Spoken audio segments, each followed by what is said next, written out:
Komisi Pemberantasan Korupsi resmi menahan 4 dari 5 tersangka kasus dugaan korupsi pengadaan iklan PT Bank Pembangunan Daerah Jawa Barat dan Banten atau Bank BJB pada Senin 10 Agustus.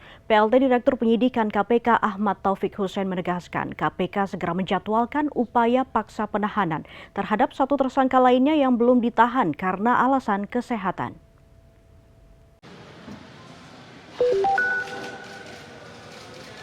Komisi Pemberantasan Korupsi KPK resmi menahan 4 dari 5 tersangka kasus dugaan korupsi dalam pengadaan iklan pada PT Bank Pembangunan Daerah Jawa Barat dan Banten, Bank BJB, tahun anggaran 2021-2023. Keempat tersangka tersebut yakni Widi Hartoto selaku pemimpin divisi Change Management Office Bank BJB, Ikin Asikin Dulmanan selaku Direktur PT CKM, Suhendrik selaku Direktur PT WBSE, dan Elang Sopan Jayakusuma selaku Komisaris PT CKSB.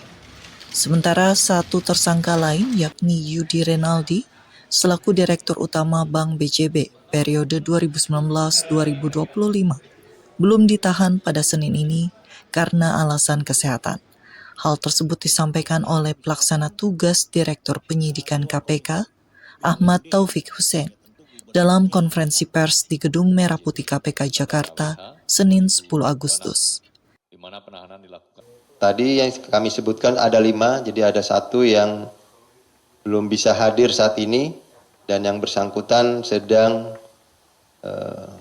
menyampaikan dalam kondisi sakit. Dia ada keterangan, kirim surat kepada penyidik bahwa yang bersangkutan dalam kondisi sakit. Dan segera kita akan lakukan penjadwalan ulang untuk tindakan-tindakan upaya paksa berikutnya. Ia mengatakan keempat tersangka dilakukan penahanan untuk 20 hari pertama terhitung mulai tanggal 10 Agustus 2026 sampai dengan tanggal 29 Agustus 2026 di Rutan Cabang Gedung Merah Putih KPK. Sebelumnya, KPK mengumumkan penetapan 5 tersangka tersebut pada 13 Maret. Penyidik memperkirakan kerugian negara dalam kasus yang melibatkan 6 agensi periklanan tersebut adalah sekitar 223 miliar rupiah. Dari Jakarta, Afra Augesti, Niko Anggriawan, Kantor Berita Antara mewartakan.